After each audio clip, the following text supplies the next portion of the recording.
deux mots sur. Est-ce qu'on peut faire déjà un bilan sur ces 2 jours déjà?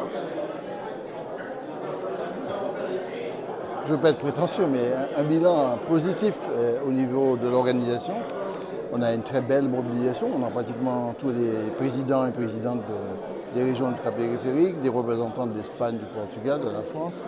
La commissaire Ferreira s'est déplacée en personne. Elle a la responsabilité principale des régions.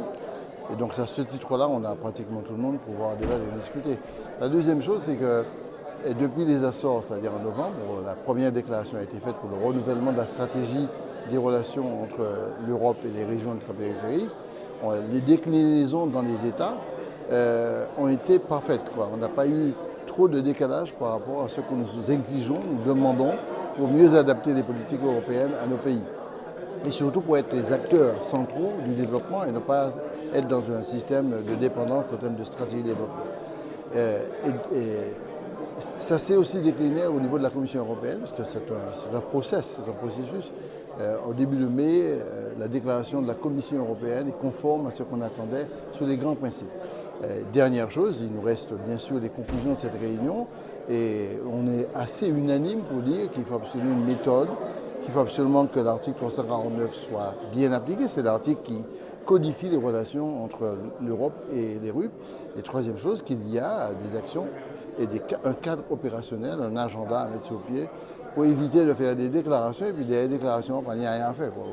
Et un exemple précis, en 2017, on a annoncé que le financement du renouvellement de la flotte de pêche c'était acquis. Mais 5 ans après, on ne voit pas venir quoi que ce soit, pas de décision. Donc nous avons insisté pour indiquer que nous voulons que ça se traduise très clairement par des directives, des décisions concrètes. Et c'est ce qu'on demande au président Macron de porter pour nous, parce qu'il y a des présidents du Conseil de l'Union, et son mandat se termine fin juin. Il a un rendu à présenter devant l'Union et devant le Conseil le 21 juin. Et je pense que ce débat nous permettra peut-être d'être extrêmement précis vis-à-vis des fonds européens. Ceci étant, il ne faut pas donner le sentiment que rien ne va. Il y a vraiment un apport contributif très important de l'Europe pour les régions ultrapériphériques, c'est 17 milliards. Pour la Martinique, c'est autour de 500 à 600 millions d'euros globalement.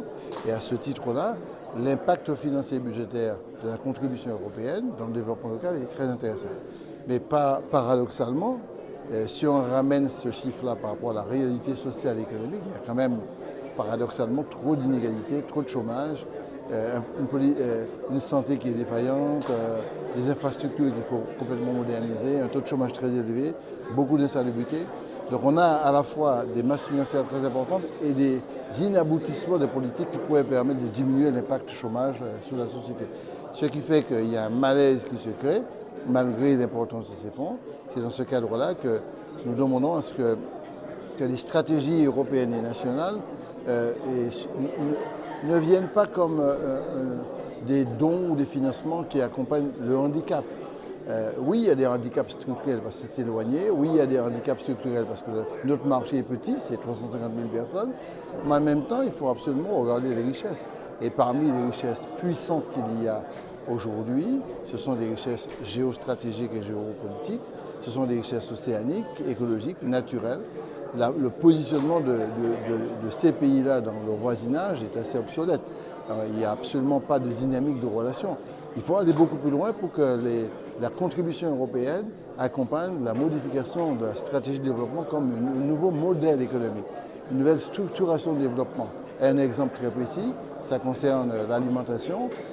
L'autonomie alimentaire serait une très très très bonne chose. L'autonomie énergétique serait une très très bonne chose. Voilà deux enjeux qui pourraient permettre de créer de la valeur ajoutée et surtout de créer de l'emploi. On peut dire que vous êtes un président heureux parce que de voir toute cette grande délégation visiter également, aller lors des visites également, comme vous le disiez toujours, il faut aller sur le terrain pour constater également les besoins. Alors, ce matin, on a fait des visites précieuses mais touchantes, notamment avec les pêcheurs de Prosmi Trinité.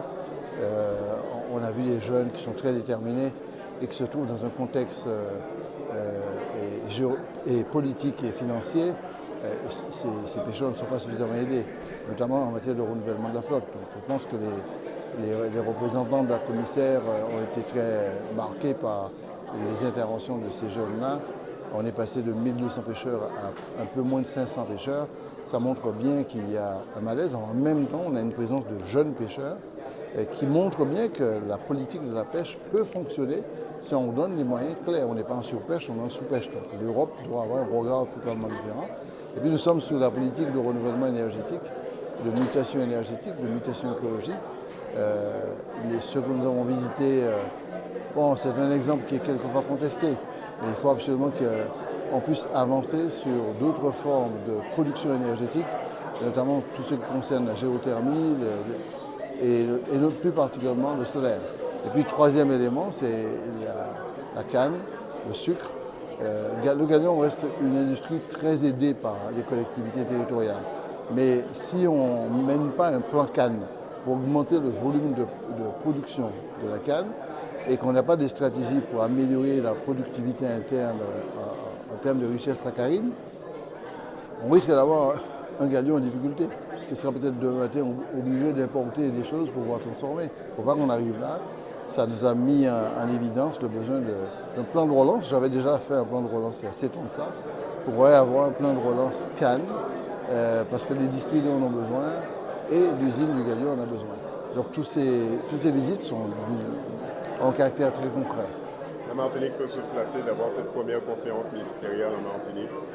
Oui, de ce point de vue, je pense qu'on a représenté dignement notre pays, on a fait honneur à notre pays, parce que l'accueil, la préparation de toutes les délégations, on avait quand même beaucoup de monde sous le dos. On avait une dizaine de délégations venant d'Espagne, du Portugal, d'Europe, etc. Le travail a été très étroit avec le représentant de l'État, puisque c'est une conférence qui est organisée par l'État français et les régions ultrapériphériques, et plus particulièrement la Martinique qui en a assuré l'accueil. Je pense qu'on a vraiment relevé le défi, les gens sont de qualité, les gens sont vraiment assez satisfaits d'après ce que je vois sur la qualité des interventions, le niveau des interventions et surtout les conclusions éventuelles qui pourraient arriver.